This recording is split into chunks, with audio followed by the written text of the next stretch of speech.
गुरु श्री हनुमान जी। जी हाँ, आप सोच रहे होंगे कि हनुमान जी कैसे गुरु बन सकते हैं। हनुमान जी तो भगवान का रूप हैं और अदृश्य हैं। तो फिर हनुमान जी को गुरु कैसे बनाया जा सकता है? कैसे हम हनुमान जी से ज्ञान प्राप्त कर सकते हैं और वो ज्ञान कैसा होगा? ऐसे ही बहुत सारे प्रश्न आपके ध्यान में आ रहे होंगे। तो मैं आज आपको आपके सभी प्रश्नों का जवाब दूंगा। यह वीडियो पूरा देखना और शब्दों को ध्यान से सुनना। हनुमान जी, जिन्हें अष्ट सिद्धियां प्राप्त हैं, जो बलशाली हैं, जो संकट मोचन हैं, जिनके पास ज्ञान का सागर है और ब्रह्मांड के सभी देवताओं से शक्तियां प्राप्त हैं। अगर हनुमान जी आपके गुरु बनेंगे तो आप स्वयं सोचिए आपको कैसा ज्ञान प्राप्त होगा। परंतु सवाल यह उठता है कि हनुमान जी को अपना गुरु कैसे बनाया जाए। मैं यह वीडियो ज़्यादा बड़ी नहीं करूँगा और सीधे सीधे आपको ये बताऊँगा कि हनुमान जी को गुरु कैसे बनाया जाए। जैसा कि आप जानते हैं कि हनुमान जी बाल ब्रह्मचारी हैं, परंतु हनुमान जी का विवाह भी हुआ था। जी हाँ, हनुमान जी का विवाह सूर्यदेव की पुत्री सुवर्चला के साथ हुआ था, परंतु विवाह के बाद भी हनुमान जी का ब्रह्मचर्य नहीं टूटा।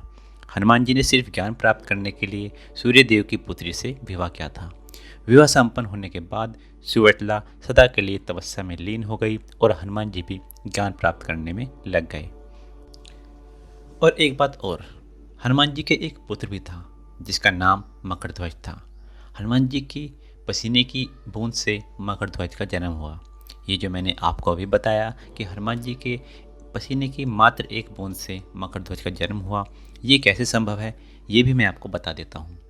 अगर कोई इंसान जीवन में एक भी बार अपने तेज का त्याग नहीं करता है तो उसके पसीने की एक बूंद में इतनी शक्ति आ जाती है कि अगर किसी के गर्भ में उसके पसीने की बूंद प्रवेश कर जाए तो संतान को जन्म दे सकती है।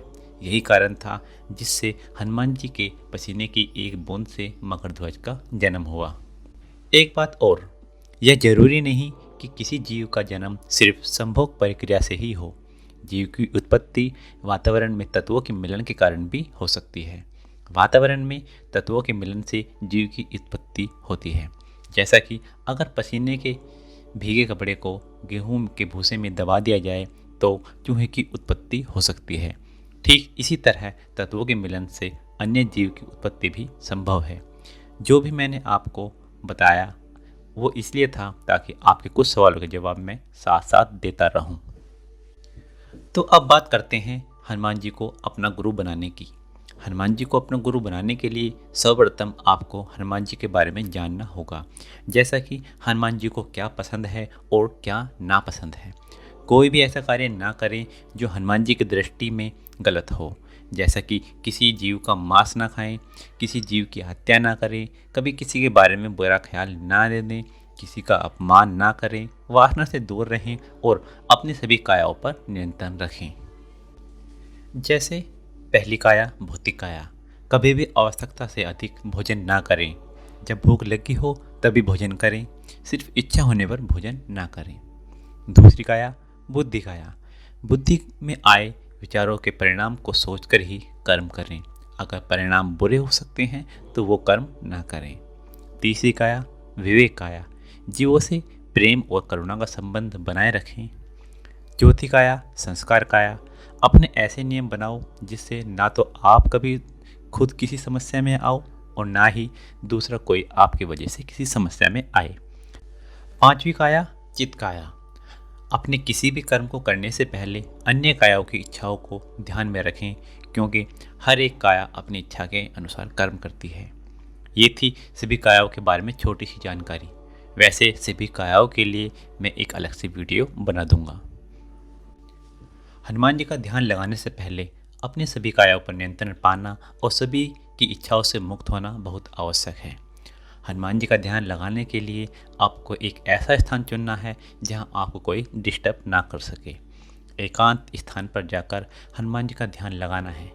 जब आप अपने सच्चे मन से हनुमान जी को याद करेंगे तो हनुमान जी आपको अवश्य दिखाई देंगे और उनसे सिर्फ यही कहना है, हे हनुमान जी, मैं अज्ञानी हूँ, मुझे नहीं पता क्या सही है और क्या गलत। मैं आपसे प्रार्थना करता हूँ कि आप मेरा मार्गदर्शन करें और मुझे सभी बुरी शक्तियों के प्रभाव से दूर रखें और हर संकट से मेरी रक्षा करें। हे हनुमान जी, आपके पास तो ज्ञान और गुणों का सागर है, कृपया करके मुझ अज्ञानी को भी ज्ञान प्रदान करो। मैं आज से और इसी क्षण से आपको अपना गुरु मानता हूँ, कृपया करके मेरे जीवन का मार्गदर्शन कीजिए। आप जब भी हनुमान जी का ध्यान लगाओ और उनसे प्रार्थना करो तो कभी भी अपने आप को उच्च नहीं समझना है। आपको अभिमानी नहीं बनना है। जैसे ही आप हनुमान जी से जुड़ेंगे वो आपके बारे में सब जान जाएंगे और आपको स्वयं संदेश भेजेंगे, आपसे बात करेंगे। बस आपको खुद को पूर्ण रूप से हनुमान जी को समर्पित करना है। जिस दिन आपने ऐसा कर दिया उसी दिन से हनुमान जी आपके गुरु बनकर आपका मार्गदर्शन करेंगे और आपकी रक्षा करेंगे। हनुमान जी आपको अलग अलग रूप में दर्शन देंगे और आप उन्हें पहचान भी जाओगे कि वो हनुमान जी हैं। हनुमान जी से ये अवश्य कहना, हे हनुमान जी, मुझे ऐसे रूप में दर्शन देना जिससे मुझे कोई घबराहट ना लगे, क्योंकि जब भी हनुमान जी आपको दर्शन देंगे तो आपको थोड़ी घबराहट हो सकती है। अगर आप हनुमान जी से प्रार्थना करके पहले ही बोल देंगे तो फिर ऐसा नहीं होगा। जय हनुमान।